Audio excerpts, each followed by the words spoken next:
mecía a mi pequeña en la calma del cuarto cuando mi celular vibró. Por un instante, pensé que sería Javier, mi esposo, preguntando cómo estaba todo, pero la pantalla mostró el nombre de Ricardo. Mi corazón dio un brinco. Tal vez era una felicitación o una palabra amable de la empresa a la que le había entregado 15 años de mi vida. En cambio, la voz que una vez me había guiado ahora sonaba fría, lejana. Isabela, ya no te necesitamos aquí. Las palabras me atravesaron como un cuchillo, más afiladas que cualquier dolor que sentí al dar a luz. Me quedé helada, con mi bebé acurrucada contra mi pecho, su aliento tibio en mi piel. No pude ni responder. Ricardo siguió, clínico y eficiente, como si leyera un guión hemos reestructurado. Tu puesto queda eliminado de inmediato. Eliminado. En plena licencia por maternidad, me obligué a respirar, a sostener firme a mi hija para no dejarla caer.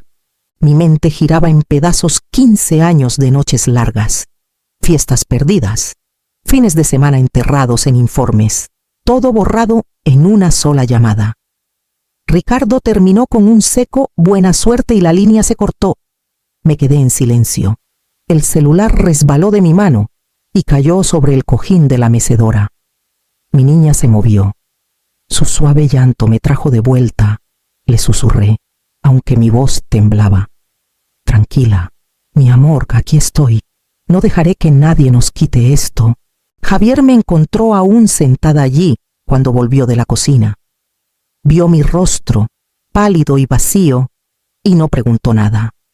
Solo se arrodilló junto a la mecedora, puso su mano suavemente sobre la mía y nos sostuvo a las dos.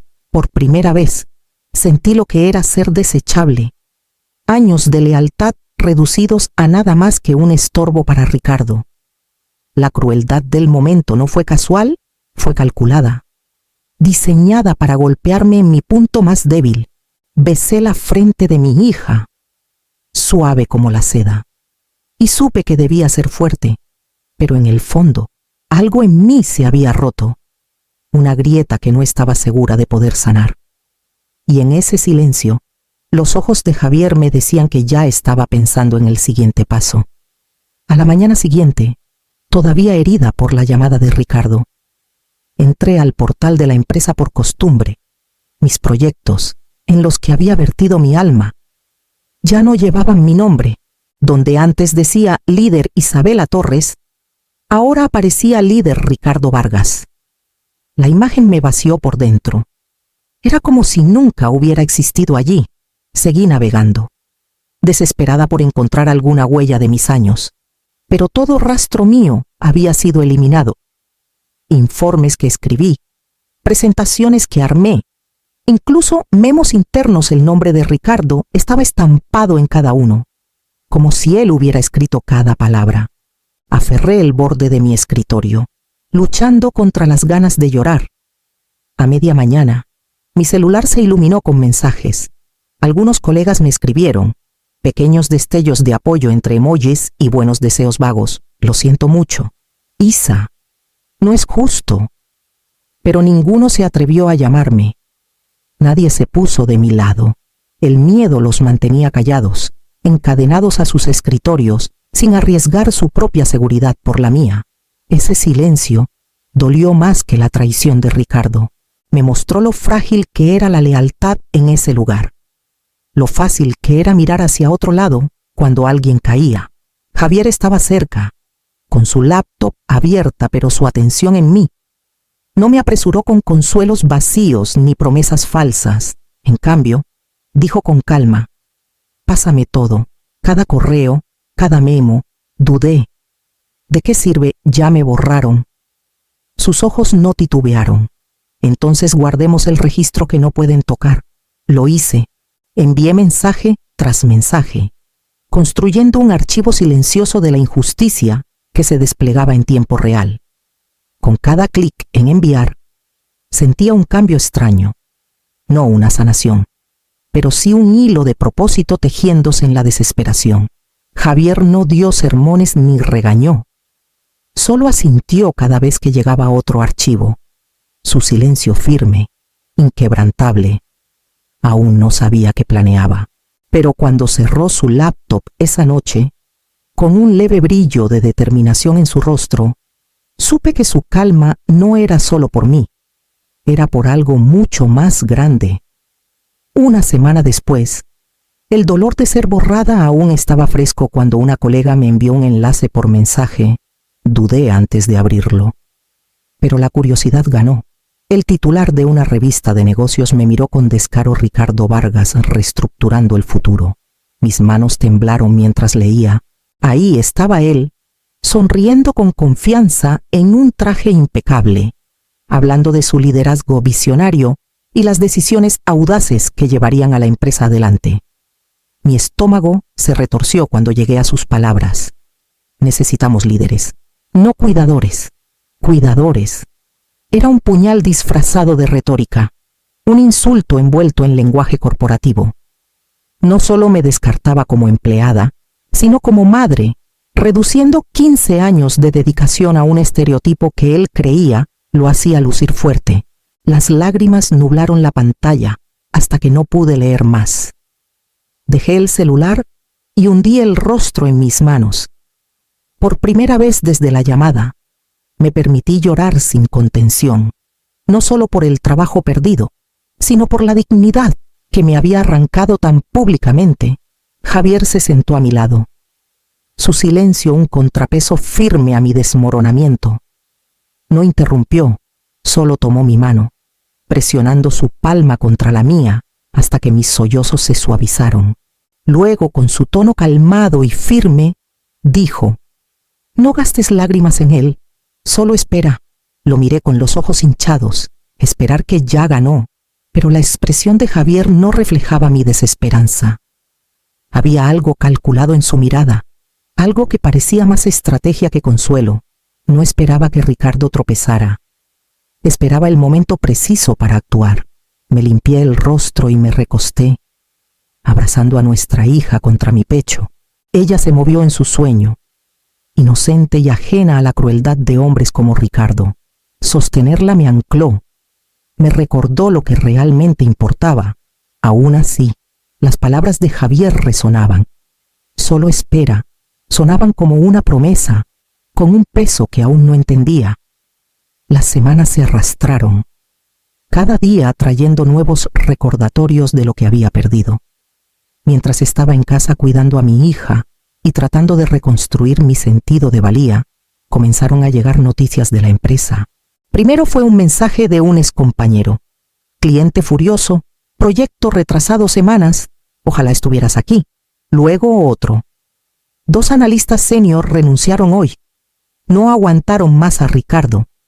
El patrón era imposible de ignorar. Los proyectos se estancaban, los plazos se incumplían y los clientes que antes elogiaban nuestra eficiencia ahora amenazaban con irse.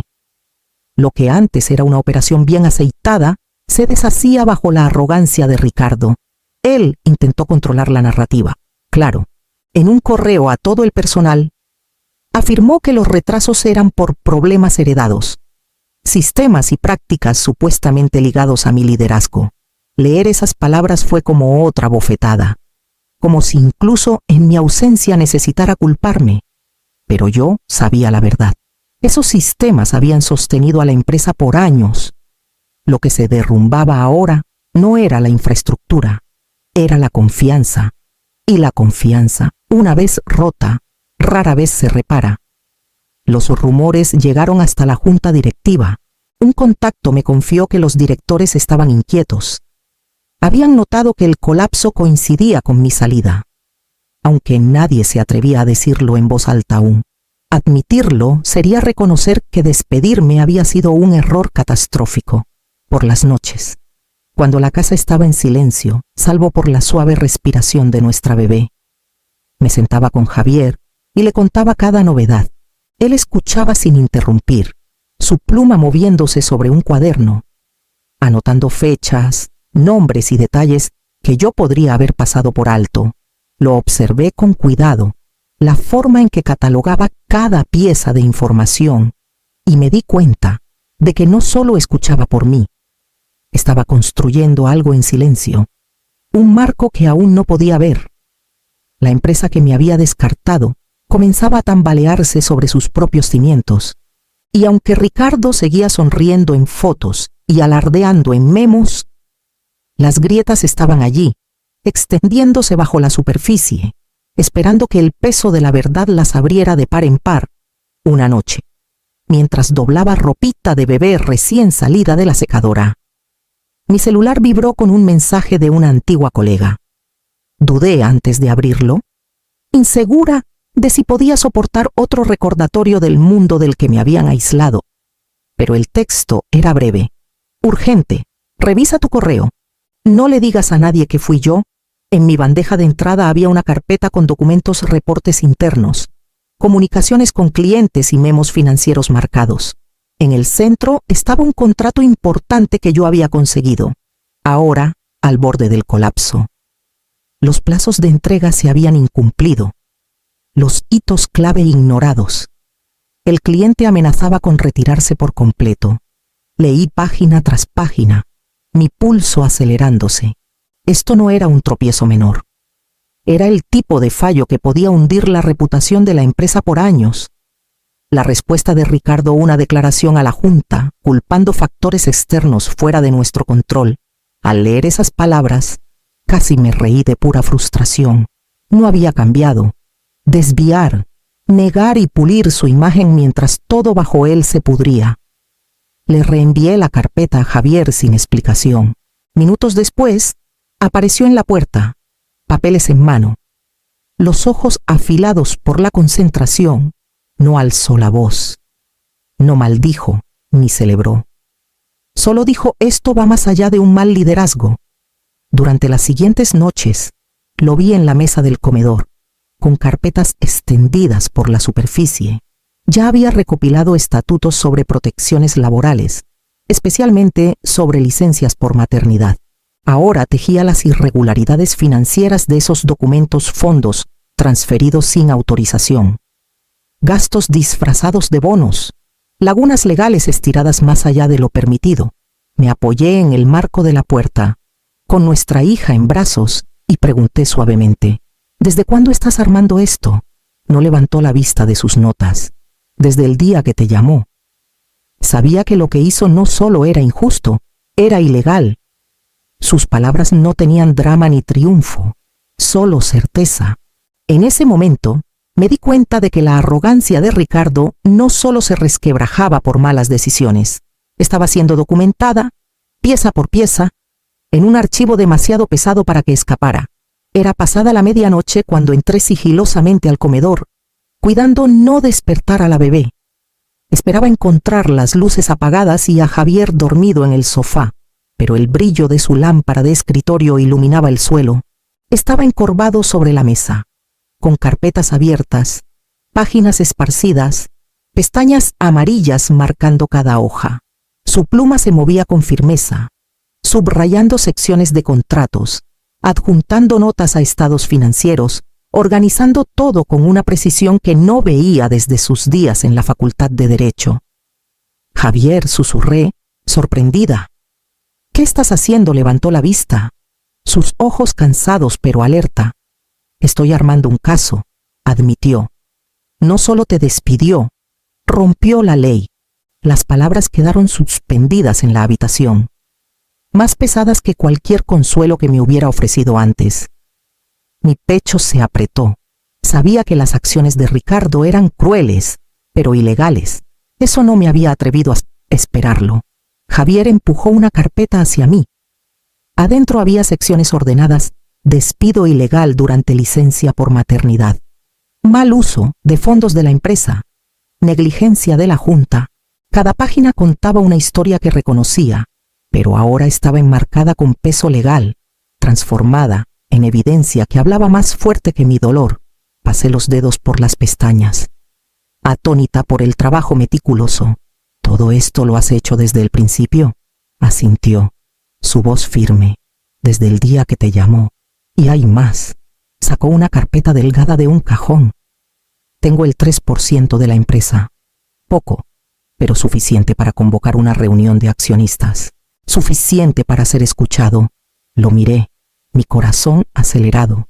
No solo me había sostenido en esta pesadilla, había estado armándonos silenciosamente para la batalla.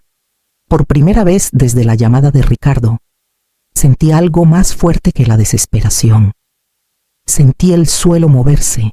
El hombre que pensó que podía borrarme con una frase había pasado por alto la verdad que estaba a mi lado. Javier cerró la carpeta con un chasquido deliberado. Cree que tiene todo el poder, pero ahora, Isabela, la ley está en su contra. La carta salió un martes por la mañana, clara y oficial, con el nombre de Javier al final. Aviso de reunión extraordinaria de accionistas. Mi pulso se aceleró al leer el borrador. El lenguaje formal, pero lo bastante filoso para cortar la arrogancia de Ricardo. Javier selló el sobre sin dudar. Sus movimientos calmados, precisos. Es hora, dijo simplemente, para el jueves. La noticia se había esparcido. Una excompañera me escribió. Ricardo está furioso. Dice que es una pérdida de tiempo. Otro mensaje llegó minutos después. Creí que esto es cosa tuya. Imaginé su oficina. Casi podía ver la sonrisa arrogante en su rostro mientras lo descartaba todo. Para él. Yo seguía siendo la empleada desechada, la cuidadora indigna de su mundo. Lo imaginé recostado en su silla, riendo mientras le decía a su círculo cercano, Isabela, ¿está acabada? Pero lo que aún no sabía era que la convocatoria no venía de mí. Venía de Javier Torres, accionista. No estuve ahí para verlo, pero me contaron que cuando Ricardo finalmente leyó la firma, algo cambió. Por un instante la inquietud rompió su fachada. Ese nombre tenía peso legal, derechos que no podía ignorar con una sonrisa. La Junta recibió la convocatoria en silencio, sin resistencia, sin objeciones. Semanas de plazos incumplidos y clientes furiosos los habían agotado. Estaban cansados de excusas, cansados de cargar con las consecuencias de su orgullo. A puertas cerradas, intercambiaban miradas, esperando ver hasta dónde llegaría esto. En casa, mecía a nuestra hija, sintiendo la tensión apretarse a nuestro alrededor. Javier estaba sentado frente a mí, revisando los estatutos una vez más. Su expresión indescifrable pero firme. Por primera vez, no era yo quien buscaba explicaciones. No estaba corriendo para defenderme. El silencio tras la convocatoria no estaba vacío. Era la pausa antes de la tormenta. Y en esa pausa podía sentir el equilibrio del poder cambiando, centímetro a centímetro, hacia el ajuste de cuentas que Ricardo nunca creyó que llegaría. La sala de juntas olía a madera pulida y poder añejo. Un lugar donde una vez luché por presupuestos y defendía a mi equipo. Ahora regresaba no como empleada, sino como alguien que intentaron borrar. Javier caminaba a mi lado, nuestra hija acurrucada contra mi hombro, su suave peso anclándome. Ricardo ya estaba ahí, paseándose como general antes de la batalla. Cuando nos vio, su sonrisa se ensanchó. Esto no es guardería, se burló, su voz goteando desprecio. Apreté a mi hija, negándome a retroceder. Javier no dijo nada. Solo sacó un archivo grueso y lo puso con firmeza en la mesa. El sonido retumbó en la sala, más fuerte que cualquier insulto. Ricardo rió. Más dramatismo, estamos aquí para hablar de crecimiento y visión, no de rencores viejos. La voz de Javier fue calmada, pero cargada de peso. Hablaremos de violaciones, leyes laborales ignoradas, fondos mal utilizados, incumplimientos de deber fiduciario. Todo en este archivo está documentado. Fechas, firmas, números. Abrió la carpeta, deslizando copias hacia cada miembro de la Junta. Vi sus ojos recorrer las páginas, las cejas frunciéndose al asimilar la realidad.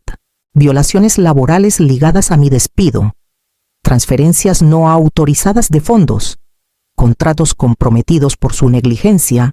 El silencio que siguió fue pesado, roto solo por el suave roce de los papeles. Nadie miró a Ricardo a los ojos. Durante años, esos mismos directores habían asentido a sus discursos. tragándose su arrogancia porque parecía rentable.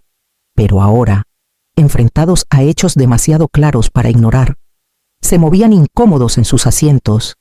Ricardo intentó reír de nuevo, pero sonó vacío. Esto es ridículo. Una venganza. Nada más. Finalmente hablé. Mi voz baja, pero firme. 15 años le di a esta empresa. Los borraste con una llamada. Ahora la verdad te borra a ti.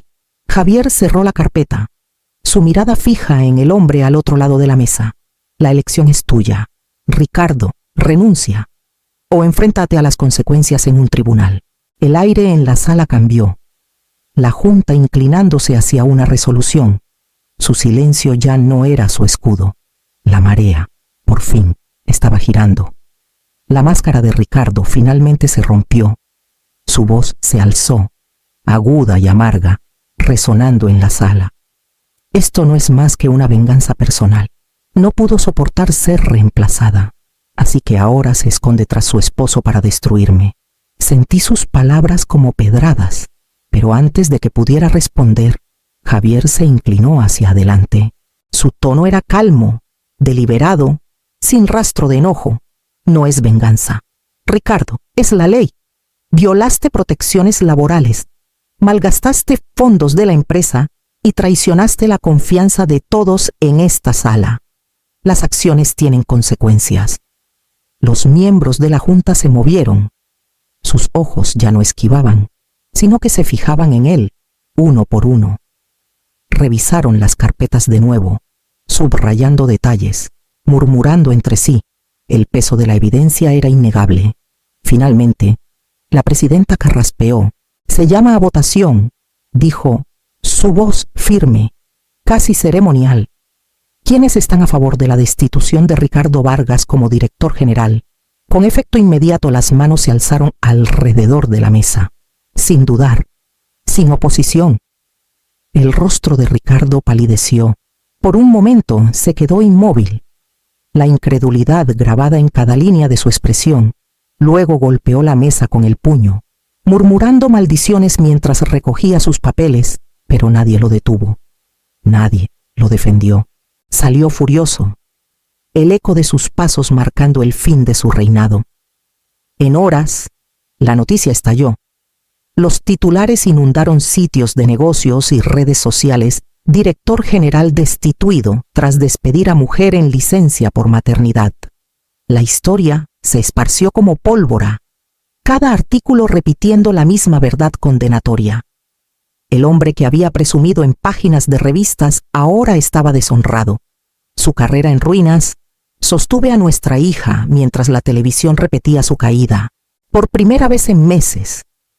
La opresión en mi pecho se aligeró. La justicia lo había encontrado, no con gritos ni desesperación, sino con la persistencia silenciosa de la verdad. Javier puso su mano suavemente en mi espalda. Se acabó, pero sabía que no estaba realmente acabado. Ricardo se había ido, sí, pero quedaba la pregunta, ¿qué haría con el espacio que su ausencia había creado? ¿Y qué lugar estaba lista para reclamar para mí semanas después de la destitución de Ricardo? La junta me extendió una invitación que nunca esperé un asiento entre ellos, con mi rol restaurado no como un detalle secundario, sino con honor. Por un momento, dudé. ¿Era esto un regreso al lugar que me había herido? ¿O una oportunidad para transformarlo en algo mejor? Con el apoyo firme de Javier, acepté. El primer punto en la agenda fue la política. Hablé claro, desde mi propio dolor. La licencia por maternidad dejó de ser un beneficio, se convirtió en un derecho garantizado. Se fortalecieron las protecciones para empleados vulnerables a la explotación, con sistemas de rendición de cuentas que nadie podía borrar en silencio. Por primera vez, sentí que las paredes de esa sala reflejaban más que poder, reflejaban dignidad. Pasaron meses, luego un año. Los cambios echaron raíces y lentamente la reputación de la empresa cambió. Los clientes regresaron, atraídos por la estabilidad que se había perdido. Más importante aún, los empleados caminaban por los pasillos con nueva confianza, sin temor a que familia y carrera estuvieran en guerra. Las revistas de la industria comenzaron a describirnos como un lugar de trabajo que prioriza la familia, una frase que parecía casi surrealista considerando de dónde empezó todo. En la celebración del aniversario, estaba cerca del escenario, con nuestra hija en mi cadera, ahora balbuceando palabras de bebé. La sala vibraba con risas y el tintineo de copas, pero solo podía ver a Javier abriéndose paso entre la multitud hasta llegar a mí. Su mano tomó la mía, firme y cálida, la misma mano que me había sostenido desde la desesperación hasta la resiliencia. Me acerqué, mis labios cerca de su oído, y susurré palabras solo para él. Ganamos, juntos. Sonrió, y en ese simple intercambio, el ruido de la sala se desvaneció. La justicia se había servido, no con enojo ni venganza, sino con persistencia, verdad y amor. Mirando a la empresa que ayudé a construir y casi perdí, me di cuenta de que esta victoria no era solo mía. Era nuestra como familia, como colegas, como personas que se negaron a ser borradas. Y en ese momento, sosteniendo a mi hija y la mano de mi esposo, supe que la traición había sido respondida de la única manera que importaba, con una dignidad que nunca más podrían arrebatarnos.